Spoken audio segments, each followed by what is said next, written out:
हम सबकी जिम्मेदारी है। आज हम लोग यहाँ जमा हुए हैं, पता ये चला कि वो अनिश्चित काल के लिए विधानसभा स्थगित कर दी गई है। हम तो दुआ करते हैं कि वो जब भी ये कानून आए और वो अनिश्चित काल के लिए ही स्थगित होती रहे। लेकिन अगर ये बिल आता है और ये कानून बनता है तो हम सबकी जिम्मेदारी है अल्लाह और उसके रसूल सल्लल्लाहु अलैहि वसल्लम के खिलाफ आने वाली कोई भी बात को हम सिरे से मुस्तरद करते हैं, किसी कीमत पर उसको कबूल नहीं करेंगे। वाखिर दावाना अल्हम्दुलिल्लाह। ये सोच जो तुम्हें थे उसको से बनाकर नुमाइंदगी करने वाली सबीहा परवीन से गुजारिश करूंगा कि आप तशरीफ। वक्त मुख्तसर है, सभी के साथ इस बात की शर्त है कि वो मुख्तसर वक्त में अपनी बात करें।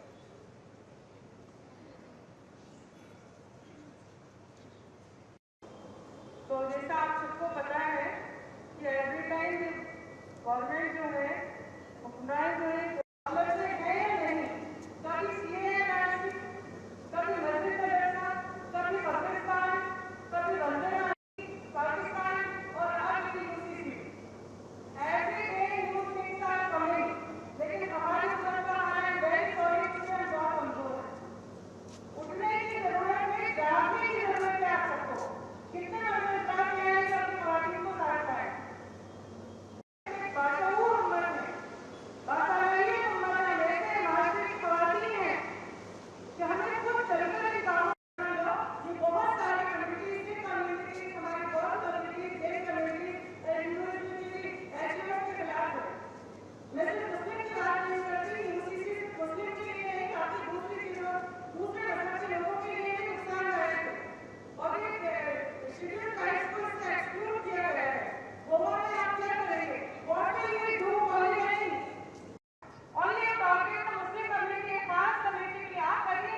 यूसीसी लाइए, आप यूनिफॉर्मिटी लाइए,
से आपको ये जो प्रस्ताव लेकर आ रही है गवर्नमेंट, आना चाहती है कि यूसीसी लाना चाहिए, जैसे उत्तराखंड में, गोवा में, असम में, जहां 5 राज्यों का प्रस्ताव इन्होंने 2-3 में हो चुका है, राजस्थान में भी वो लाना चाहते हैं। हम ये कहते हैं कि यूनिफॉर्मिटी आप दूसरी चीज़ों में करिए ना, आप इक्वलिटी इन जस्टिस करिए, आप वुमेन सेफ्टी एंड सिक्योरिटी में करिए, आप उसमें शिक्षा व्यवस्था में यूनिफॉर्मिटी करिए, आप स्वास्थ्य व्यवस्थाओं में यूनिफॉर्मिटी कीजिए, सबको एक जैसी स्वास्थ्य शिक्षाएं मिले, सबसे एक जैसे स्वास्थ्य सुविधाओं का लाभ हो, पब्लिक के इकोनॉमिक सोर्सेज जो हैं कंट्री के, वो उन पे किसी कुछ लोगों का ही कब्जा ना हो, वो पूरी कम्युनिटी और सोसाइटी और तमाम नागरिकों को इसका फ़ायदा मिलना चाहिए। और आप यूनिफॉर्मिटी बता दें, why do you reform only the personal law, उसको ही यूनिफॉर्म क्यों करना चाहते हैं? बहुत सारी चीज़ें हैं, आप जस्टिस में करिए ना, आप कानून बनाइए ना। मॉब लिंचिंग में क्या कर रहे हैं आप? कैसे लोगों को सड़कों पे मार दिया जाता है? उसी कंट्री में जहाँ गरबा और कांवड़ उससे सड़कें भरी रहती हैं, वहाँ कोई बंदा नमाज पढ़े हो, पुलिस वाला उसको लात मार सकता है? ये है यूनिफॉर्मिटी? कौन सी यूनिफॉर्मिटी की बात करते हैं आप? खोखली बातें हैं ये सिर्फ एक कम्युनिटी को टारगेट करने वाली बातें हैं। एवरी टाइम कभी वो वक्फ ले के आते हैं, कभी वो कब्रिस्तान लेके आते हैं, कभी वो CNRC लेके आते हैं, कभी मस्जिद मदरसा लेके आते हैं, कभी पाकिस्तानी और जिहादी लेके आते हैं, कभी UPSC जिहाद है, कभी MBBS का कॉलेज बंद कर दिया कश्मीर में। 47 स्टूडेंट्स अगर मुस्लिम MBBS में आ गए, उन्होंने एग्ज़ाम क्लियर कर दिया, पूरा कॉलेज बंद कर दिया। ये आज़म खान की यूनिवर्सिटी, जौहर यूनिवर्सिटी की 38 बिल्डिंगों को दे ट्राई टू बुलडोज। और आप किसी क्रिमिनल को, यहाँ तक कि जजेस में यानी जेलों में भी ये होता है कि पुलिस का जो रवैया है वो भी एक खास टारगेटिव कम्युनिटी के टारगेट करके एनकाउंटर कर दिया जाता है। आप उनके घरों को बुलडोज करते हो, वहीं रेपिस्ट को आप जमानत दे के मालाएं पहनाते हो। कौन सी यूनिफॉर्मिटी की बात करते हैं? बिल्कुल खोखली और बेबुनियाद बातें। और पर्सनल लॉ और शरीयत पे तो हम आज आने नहीं देंगे। मर्द तो बाद में, मुस्लिम खवातीन हैं जिंदा। सबिहा परवीन। और आर्टिकल, अगर फिर भी गवर्नमेंट अपनी मनमानी करती है तो आर्टिकल 226 हमें देता है, प्रोवाइड करता है फैसिलिटी कि हम हाई कोर्ट में आए, वरना फिर आर्टिकल 32 के तहत हम सुप्रीम कोर्ट में आवाज़ उठाएंगे। हमें कोर्ट पे, अभी न्यायपालिका पे, हालांकि पोलराइजेशन तो हो गया है, मीडिया से लेके द फोर्थ पिलर और डेमोक्रेसी के जो चारे पाए हैं वो हिल तो चुके हैं, बट फिर भी हमें न्याय व्यवस्था से थोड़ी बहुत उम्मीदें हैं। तो हम तो अपनी पूरी कोशिश करेंगे, और फिर भी हम तो अपनी शरीयत पे इस्तकामत से रहेंगे। वंदे मातरम लगाओ, आप कुछ भी लगाओ, आपकी मर्जी, जो कानून बना रहे हो आप, हम उसका विरोध करेंगे। हम किसी भी कम्युनिटी के खिलाफ, किसी भी समाज के खिलाफ ऐसे कानून बनाना जो कि उनके फंडामेंटल राइट्स को चोट पहुंचाते हैं, हम उसके लिए भी खड़े होंगे। हम हमेशा सभी लोग, हमारे हिंदू भाई भी साथ हैं, बहनें भी साथ हैं इसके लिए, तो हम हमेशा इसी की कोशिश करते हैं। आप बनाइए ना यूनिफॉर्मिटी, प्रेम करिए ना, मोहब्बत फैलाइए ना। वहाँ तो नफरतें फैलाने के लिए क्या क्या एजेंडे हो रहे हैं, लोग खुले फिर रहे हैं, वहाँ आपकी लॉ एंड ऑर्डर काम नहीं करता। लॉ इक्वलिटी करिए ना, आप कानून व्यवस्था एक सी करिए पूरी कंट्री में। मेरा यही कहना है। सबिहा परवीन जी, मैं जमात इस्लामी हिंद की PR सेक्रेटरी हूँ। हाँ जी, उसके बारे में कई प्रदेशों के बाद अब राजस्थान में भी जो हमारा लगभग 5वां राज्य है होना, इसके बारे में जो बात कही गई है वो ये कि पूरे देश के लिए ऐसा एक समान नागरिक संहिता लाने का प्रयास करेगी सरकार, प्रयास करेगी जो directive principles of state policy में है, अनिवार्य नहीं है। लोग अगर मांग करेंगे, डिमांड करेंगे, सरकार प्रयास करेगी कि ऐसा हो जाए। लेकिन क्या हम सरकार से ये पूछ रहे हैं और ये कहने के लिए जमा हुए हैं कि क्या आप मौलिक अधिकारों और बुनियादी हुकूक को जो संविधान ने दिए हुए हैं, जो मजहबी आज़ादी हमारा संविधान हमको देता है, इसी की बुनियाद पर हमने देश को आज़ाद कराया है, तो आप क्या उस मजहबी आज़ादी पर हमला करना चाहते हैं, उस पर कुठाराघात करना चाहते हैं, उसको छीनना चाहते हैं? ये UCC उसी का नाम है। जो कुछ चीज़ें बची हुई हैं, बाकी सब कानून तो सब मानते हैं ना, जो कुछ चीज़ें पर्सनल लॉ के नाम पर और दूसरे जो लोगों के पर्सनल लॉज बने हुए हैं, उनको भी आप समाप्त करके ये कहना चाहते हैं कि हम आपके लिए एक जैसा कानून हम बना देते हैं। क्या बना रहे हैं वो बताया नहीं है लोगों को, वो ड्राफ्ट भी लोगों को दिया नहीं गया है। तो ऐसी कोशिश आप क्यों कर रहे हैं? जो असल लोगों के मुद्दे हैं उन मुद्दों को आप लाइए। नीति निर्देशक तत्वों में तो और भी बहुत सारी चीज़ें हैं, उन पर आप ध्यान दीजिए। आप इसी चीज़ को ला करके क्यों लोगों में असंतोष और असुरक्षा पैदा करना चाहते हैं? तो हम ये विरोध कर रहे हैं और सरकार से ये कहने के लिए जमा हुए हैं, सरकार यूनिफॉर्म सिविल कोड लाने का प्रयास ना करे। अगर सरकार विधानसभा में लाती है, कानून बनाती है, बनाने से पहले भी विरोध होगा, बनाने के बाद भी विरोध होगा। अभी तो हमने जयपुर से कुछ लोगों को बुलाया है, आइंदा हम पूरे प्रदेश से बड़ी संख्या में लोगों को जयपुर में जमा करेंगे और हम मुख्यमंत्री आवास तक, जो निवास तक हम मेमोरेंडम देने के लिए जाएंगे और एक बड़ी रैली यहाँ पर हम निकालेंगे। जी, सरकारी डेलीगेशन अभी कोई नहीं आया, हम जाएंगे, अभी मेमोरेंडम लेके हम जाएंगे, मुख्यमंत्री को भी ज्ञापन देंगे और गवर्नर साहब को भी ज्ञापन देंगे, दोनों को। मोहम्मद नाजिमुद्दीन और जनरल सेक्रेटरी राजस्थान मुस्लिम फोरम। मुझे हाफिज़ मंजूर अली ख़ान कहते हैं, मैं स्टेट वाइस प्रेसिडेंट जमीयत उलमाए हिंद राजस्थान हूँ। आज का जो कार्यक्रम है ये समस्त समाज की तरफ से जो है इस कार्यक्रम को रखा गया है और यूनिफॉर्म सिविल कोड के जो सरकार लाना चाहती है उसके ख़िलाफ़ है।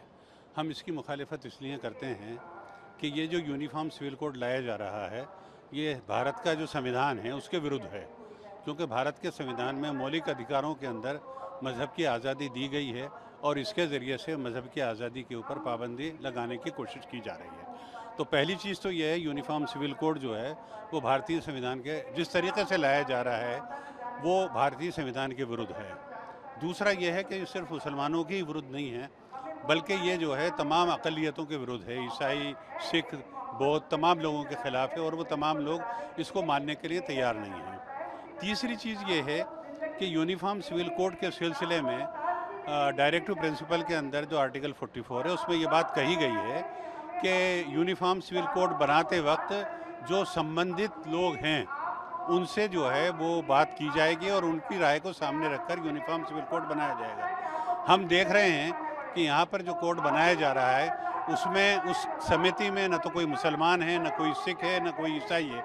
उन सबको अलग रख करके एक मखसूस सोच के लोगों को सामने बिठा करके सरकार अपनी मर्जी के मुताबिक यूनिफॉर्म सिविल कोड बनाना चाहती है, इसलिए हम इसका विरोध कर रहे हैं। अभी राजस्थान गवर्नमेंट से आपकी क्या इंतजार है? क्या राजस्थान सरकार से हमारा ये मुतालबा है कि यूनिफॉर्म सिविल कोड जो लाना चाहती है, चूँकि विधानसभा स्थगित हो गई है, इसलिए अपने इस रवैये के ऊपर नज़रसानी करे, क्योंकि पिछले 80 साल में ऐसी कोई ज़रूरत महसूस नहीं हुई है, तो अब भी इसकी ज़रूरत नहीं है।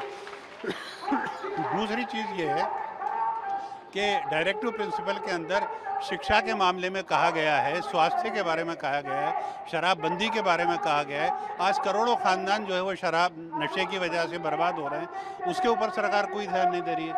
शिक्षा के ऊपर कोई ध्यान नहीं दे रही है, तो वो भी डायरेक्टिव प्रिंसिपल के अंदर है। हम राजस्थान सरकार से ये है कि इसको छोड़ करके और जो दूसरे अहम इश्यूज़ हैं, ये नॉन इशू को इशू नहीं बनाए, दूसरे अहम जो इशू हैं उन इश्यूज़ के ऊपर तवज्जो दें और उनके लिए कानून बनाए।